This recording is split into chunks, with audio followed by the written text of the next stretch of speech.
What is going on, guys? JD from New York here. Thank you so much for stopping by the channel tonight. My favorite night of the week, Wednesday. You want to know why? Because it's not Monday and it's not Tuesday.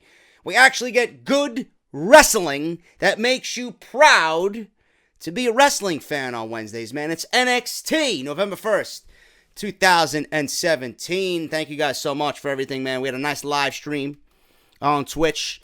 Nice, cool hangout. We listened to the new Trivium album, The Sin and the Sentence, in full. I was rapping some old school Vanilla Ice. We were listening to some Rob Zombie.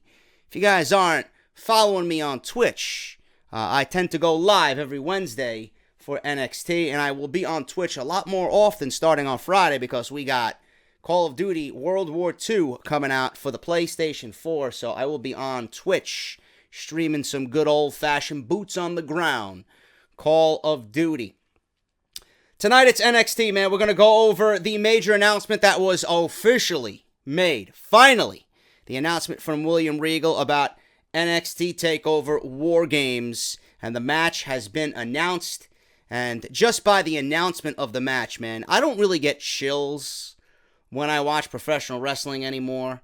The last time I got chills was probably Sami Zayn and Shinsuke Nakamura last year at TakeOver Dallas. But when William Regal announced War Games taking place Survivor Series weekend, man, just the way he delivered the entire announcement, and we're going to play it in the beginning of this review tonight. It's just amazing how great NXT is, man, and how proud they are of what they do, and it shows. It shows, you know. Survivor Series weekend, we're getting fucking War Games, right? NXT is giving you Survivor Series. Survivor Series is giving you bragging rights. It should be the other way around. We should be getting War Games at the Survivor Series, and we should be getting a great takeover like we usually do. But that weekend, we're going to be getting War Games in NXT, which is probably going to steal the entire weekend. And then on Sunday night, we're going to be getting this. The make-believe Maharaja.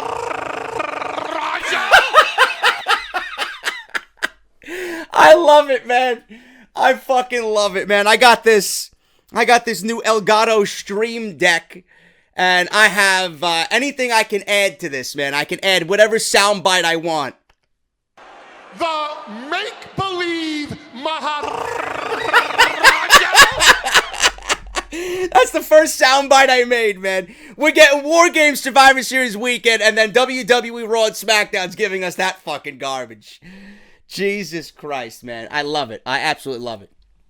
But thank you guys so much for joining me on the channel tonight. And thank you for all the continued love and support. Thank you to all the new Patreons today. I love starting the month out with 6 new Patreons, man. You guys are fucking awesome. If you guys want to pledge to the cause and pledge to the channel, patreon.com/JD from NY206. Also, if you guys want to go and buy yourself a t-shirt, man, I'm going to use my little stream deck here and show you guys right on screen. There you go. As you guys see the 10 different designs on Barbershop Window, I get to show you visual photos now with this new stream deck, man. It's fucking awesome. So if you guys want to go to barbershopwindow.com/offthescript, I don't know what the fuck that is in the corner. The Shin Kick Murphys? It might have been something on the homepage that caught my eye, but I don't remember what it was. But we got the Barbershop Window online off the script store. You guys see 10 different designs there. The new one right there is Get Off My TV 2.5. It's right to the left of Goon City. So if you guys want to get any of those shirts, they are on sale right now for $19.99 each. Barbershopwindow.com/offthescript. I'm going to have 2 new designs coming out before Black Friday. It's going to be the first ever benched t-shirt, and you guys are going to love that one. And I'm also coming out with a very, very, very cool looking design where Jinder Mahal, the make-believe Maharaja. I'm having too much fun with that, man. I love that shit, man. Jinder Mahal is getting his own t-shirt. And all I'm going to say is if you guys love the Ghostbusters, then you're going to love that, man. You're going to love that t-shirt. So that's Barbershop Window. twitter.com/offthescript. Make sure you guys are following me on Twitter at JDFROMNY206. And I've been in a shit mood, man. When I hear that, it just makes me laugh, and it brightens my mood. But if you guys want to follow me on Twitter at JDFROMNY206, and please hit that subscribe button down below and turn on that bell for all notifications. The reason why I got this thing, man, is because I think I'm going live with Off the Script 200, just like Jason Solomon does, Solomonster. He's going live this Sunday with his 10-year anniversary show for the Sound Off. So I think I might be doing the same thing come episode 200 or 206. I haven't really decided yet. So we'll see what happens with that, and this is going to make it fun and a little bit more professional looking. As you guys can see, the transitions are nice and smooth. Very, very good purchase, man. If you guys are into the streaming and the live podcasting or even video making, man, it makes things a lot easier. So thank you guys so much for all your love and support. Without you, shit like this and upgrading the channel is not possible. So thank you guys so very much. NXT tonight, man. Let's talk about it. Show started off. Actually, you know what? Before I even start the show off with the first match, I want to go back and talk about William Regal, man. Listen to this announcement from William Regal as he tells everybody that Sanity, the Undisputed Era, and the Authors of Pain with Roderick Strong, how they are going to be in War Games on Saturday, November 18th on the WWE Network. At TAKEOVER Houston, it will be Sanity versus the Undisputed Era versus the team of the Authors of Pain and Roderick Strong in 2 rings. People knew what it was just by that. In 1 cage. People knew what it was by that. In War Games. What? Oh my. Mamma mia!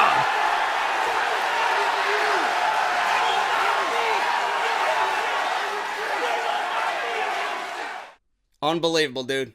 NXT just doing things right, bro. War Games has officially been announced for NXT Survivor Series weekend. We got the opening match tonight, man. Taynara Conti versus Nikki Cross. I gave the reaction of, Taynara Conti, man. She really hasn't been built up for anything.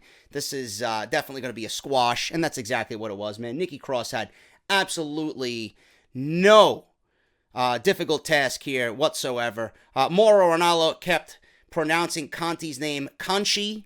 I'm guessing that's how it sounds that's how it's pronounced in Portuguese, because Taynara Conti is from Brazil, and Portuguese is the official language down in Brazil. Conti was destroyed here, man. All it was a swinging neckbreaker for the win, or that Fisherman Buster neckbreaker, spinning neckbreaker that Nikki Cross does. 1, 2, 3. Taynara Conti got a few kicks, showing off some of her martial arts background. You know, that really didn't do anything. She got caught with a double chop to the chest. Nikki hanged her up on the buckles with a Tree of Woe, and then with the swinging neckbreaker for the win. I was expecting Undisputed to come out here and fuck over Nikki Cross, but they did that already. Nikki Cross earned her way into the Fatal 4-Way at TakeOver War Games, so she got a nice decisive victory over Taynara Conti here on NXT. There was an interview with Mercedes Martinez, man. She says that she was disappointed that she didn't win the big match during the Battle Royal. When she was asked by Christy St. fucking Cloud, who is as big as a cloud, Resident Android 2.0, we got St. Cloud asking Mercedes Martinez who she thinks will win the 4-Way at Houston. And she says she knows who can't win the big match, and that is Ember Moon. Ooh, nice little shade at Ember Moon over there, bro. By Mercedes Martinez. Another woman that I have absolutely no desire to see in the ring. There's absolutely nothing special about Mercedes Martinez whatsoever. But she is throwing shade at Ember Moon, which kind of tells me that Ember Moon might not be winning the match. Maybe not. I give it a 50-50. I would like to see anybody but Kairi Sane win the match. As long as Kairi doesn't get pinned, it doesn't count as an official loss for her anyway. I would go with Nikki Cross just because I think I am in the majority in thinking that Nikki Cross deserves a run with the NXT Women's Championship, but I do think they are going to give it to Ember Moon, finally, after everything she's been through. So I think Ember Moon's going to walk out the new NXT Women's Champion, being that Asuka is no longer on the roster and will slowly be ruined, and we will start to see the deterioration of Asuka on Monday Night Raw. Fabian Aichner versus Johnny Gargano. I stated this several times already.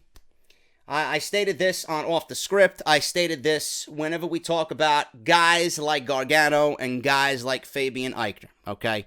This match was fucking great. For the amount of time that these guys were given, this was fucking great, okay? Fabian Aichner, he's quickly becoming my favorite guy, or one of my favorite guys on the NXT roster. His theme music is fucking great. He's got a great look. He reminds me of what Apollo Crews was down in NXT. He's got that similar stature. He's got that similar athleticism. He's got a nice cue ball for a bald head. He's got a great look. And they touted him as being the only guy outside Bruno Sammartino with an Italian background to be signed to a WWE contract. Johnny Gargano, we all love Johnny Wrestling. Johnny Wrestling is fucking great. Everybody is just kind of pinpointing and looking at these guys like Gargano and Aichner, and then obviously the rumors are going around this week that Hideo Itami is going to be making his way to 205 Live, and WWE's looking at signing Rockstar Spud for 205 Live. Listen, if Cedric Alexander coming out of the Cruiserweight Classic, if Rich Swann coming out of the Cruiserweight Classic, if TJP coming out of the Cruiserweight Classic, if Neville, of all people, if Austin Aries, of all people, did not get me to watch 205 Live, or 205 like the chat said on Twitch tonight, 205 Buried Alive, if those guys didn't get me to watch that show, there's no way a Hideo Itami is going to get me to watch 205 Live. And I'm going to reiterate that fact on Off the Script when I record 194 for Friday, because we're going to talk about Hideo Itami. Nothing is going to get me to watch 205 Live. You could put a Johnny Gargano on 205 Live. I would not watch it just out of sheer disgust for the entire show. I don't think 205 Live should even be a thing. I think all of these guys should be showcased on Monday Night Raw the same way that these guys were showcased tonight. This was a great match. There's no way, and I don't understand the logic and the direction that people are doing with 205 Live. There is no way you guys can tell me that if you put this match on Monday Night Raw, this match that you seen with Fabian Aichner and Johnny Gargano was 5 fucking minutes, and it was better than anything we seen on Monday Night Raw this past Monday. There's no way you can tell me that Fabian Aichner and Johnny Gargano and the match that they had tonight, if you put that on Monday Night Raw, that it's not going to get the Cruiserweight division over the way it should be over. Let these guys go. Why do they let these types of guys go on NXT, but when we get to the main roster, they're fucking fed to Enzo Annoying, and they're taking place in a frightful fatal 4-way match with fucking pumpkins and candy cane kendo sticks? Why? What type of shit is going through the heads of the people on the main roster? Same thing I said about Cedric Alexander and Kota Ibushi. Still, I'm talking about this match a year and a half later. There's no way that division won't get over with a match like that on a prime spot on Monday Night Raw. No, but you want to see shit like this. You want to see shit like this, right? No, we all want to see fucking Jinder Mahal, right? Get the fuck out of here, man. Fabian Aichner and Johnny Gargano, man, this was a great match. Aichner had a fucking wicked power bomb that he floated right over into a jackknife cover. Gargano kicks out. Gargano hops the ropes with a slingshot DDT on Fabian Aichner. We had these guys just battling it out. Fabian Aichner did a springboard moonsault, landed on his feet. We had Johnny Gargano spear him through the ropes. After that, missed moonsault attempt. Step up enziguri in the corner by Johnny Gargano. Then he went for the Gargano escape, or the Gargano no escape, whatever the fuck he's calling it, the Gargano escape, but he did the Gargano escape, tried to get it on him, but Fabian Aichner reversed it into a abdominal stretch pinning combination, and he got the upset. This is an upset over Johnny Gargano. Johnny Gargano on a losing streak. He was actually interviewed by Christy St. fucking Cloud, who's as big as a cloud, on WWE's YouTube page in an NXT exclusive. This is where Johnny Gargano said that he doesn't know where he's going next. Christy St. Cloud asks Johnny Gargano where he's going from here. Johnny Gargano, a couple weeks ago, Mr. Regal Resident Android Christy St. Cloud. Unfortunately, just the opposite happened tonight, and I know I ask you this a lot, but where do you go from here? This is supposed to be a fresh start, fresh start for me. But if you can't even get started, then where do you go, Christy? Where do you go?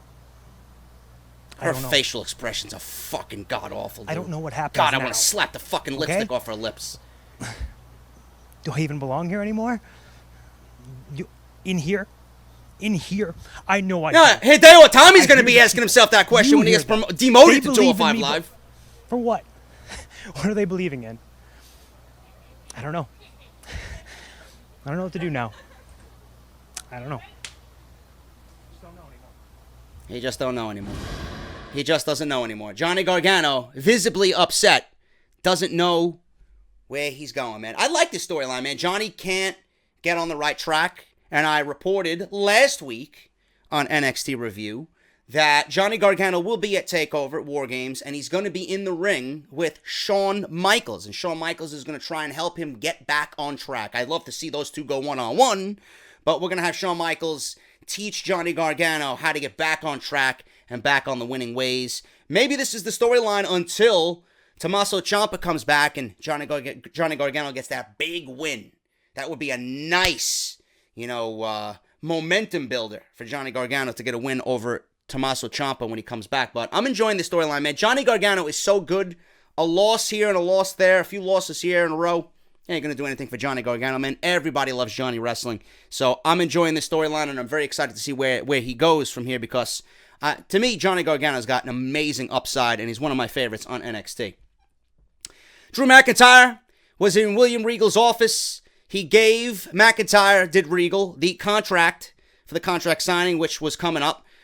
We got the Aleister Black Velveteen Dream announcement. They will go one-on-one at TakeOver War Games in Houston. That could be the match that steals the entire show.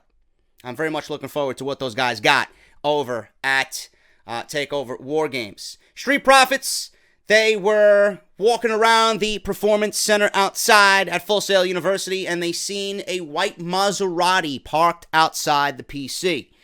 So we get Tino Sabatelli and Riddick Moss come over and say, whoa, get away from our car, bro. You got the Street Profits making fun of Tino and Riddick Moss's suits.